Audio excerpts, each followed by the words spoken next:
آج آپ کو بتانا ہے کہ آپ کے پیپر آسان کیسے ہوں، آپ کے ایگزام اور امتحان میں کوشچن آنسر کس طریقے سے آسانی سے حل ہو جائے۔ اس کے لیے بہت سی دعائیں اور قرآن کی آیتیں اور عمل ہیں، لیکن سب بتائے بھی نہیں جا سکتے اور بہت سو کا کرنا بھی مشکل ہے۔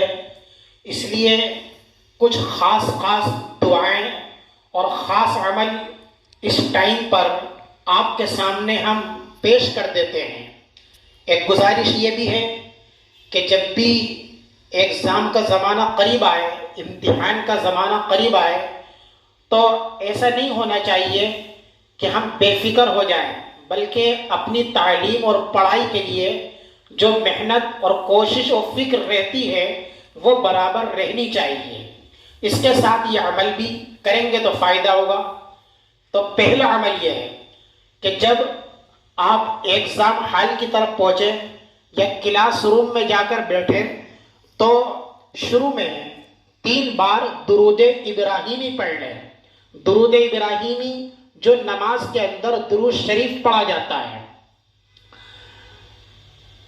اور اس کے بعد بسم اللہ الرحمن الرحیم پڑھ کر یہ دعا پڑھیں جو قرآن شریف کے 16ویں سپارے میں 10ویں رکوع کے بعد ہے، سورہ طٰہٰ میں۔ رب اشرح لي صدري ويسر لي أمري واحلل عقدة من لساني يفقه قولي۔ یہ دعا جو کہ قرآن کی آیت بھی ہے، اور اسے 7 بار پڑھنا ہے۔ اس دعا کو 7 بار پڑھنے کے بعد پھر آپ دوبارہ 3 بار درود ابراہیمی پھر پڑھیں۔ اس کے بعد یہ عمل آپ نے کیا تو آپ اپنے کوشچن پیپر پر پھونک ماریں اور اپنے پین پر بھی پھونک لیں۔ اس کے بعد اپنا لکھنا شروع کریں تو امید یہ ہے کہ آپ کے جوابات حل ہونے میں اس سے کافی مدد ملے گی۔ تو یہ پہلا عمل ہے۔ دوسرا عمل، جب ایگزام ہال کی طرف پہنچ جائیں، کلاس روم میں جا کر بیٹھ جائیں، تو ایک بار درود شریف پڑھ کر یہ دعا پڑھنا ہے جو اور مختصر ہے۔ کیا ہے دعا؟ رب زدنی علما، رب زدنی علما۔ یہ دعا 11 بار پڑھنی ہے۔ 11 بار اس دعا کو پڑھنے کے بعد پھر درود شریف پڑھیں۔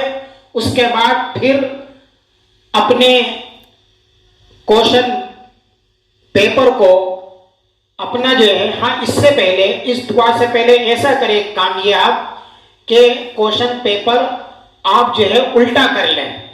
الٹا کرنے کے بعد پہلے درود شریف پڑھیں، درود شریف پڑھنے کے بعد پھر یہ دعا پڑھیں رب زدنی علما۔ 11 بار یہ دعا پڑھنی ہے۔ 11 بار یہ دعا پڑھنے کے بعد پھر ایک مرتبہ درود شریف پڑھیں۔ اس کے بعد اپنے کوشچن پیپر کو آپ سیدھا کر لیں اور اپنا پھر لکھنا شروع کریں، تو ان چیزوں سے آپ کو کافی مدد ملے گی۔ تو یہ تو وہ عمل ہیں جو کہ امتحان کے بالکل موقع پر کرنے ہیں۔ اور یہ بھی معلوم ہونا چاہیے کہ ان عملوں کا تعلق صرف اسکول کے پیپروں سے نہیں، بلکہ اگر کوئی جاب کر رہا ہے، اس کا ایگزام ہو، یا اسی طریقے سے پریکٹیکل ہو، یا کسی بھی لائن سے کوئی بھی امتحان دینا ہو، تو سبھی کے لیے یہ عمل ہے، تو اس کا فائدہ ہوگا۔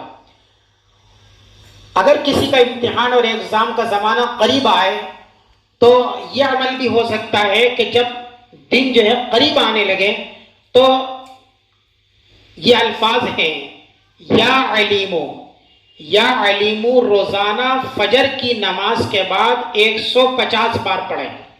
150 بار یا علیمو یہ الفاظ پڑھ لے، اور جس دن خاص پیپر کا دن آئے تو اس دن ذرا سا ان الفاظ کو اور زیادہ پڑھ لیں۔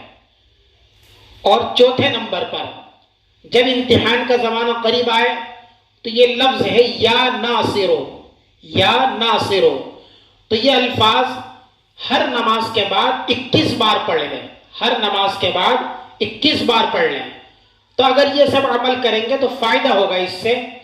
اب یہ بھی معلوم ہونا چاہیے کہ جتنے بھی ہم نے الفاظ بتائے ہیں یہ دعا کے انداز کے ہیں، اور دعا کے لیے شریعت نے آسانی دی ہے، یعنی کہ ایک طرح سے کہنا چاہیے مردوں کے لیے بھی آسانی ہے پڑھنے کے لیے اور لیڈیز کے لیے بھی آسانی ہے، یہاں تک کہ اگر اتفاق سے کوئی ناپاکی میں ہے تو ناپاکی کی حالت میں بھی یہ دعا پڑھی جا سکتی ہے، کیونکہ مسئلہ ہے کہ قرآن کی آیت جو کہ دعا والے الفاظ کی ہو، جس میں دعائیہ کلمات ہو، تو قرآن کی وہ آیت دعا کے ارادے سے پڑھی جا سکتی ہے، جیسا کہ فتاوی شامی نے بیان کیا ہے۔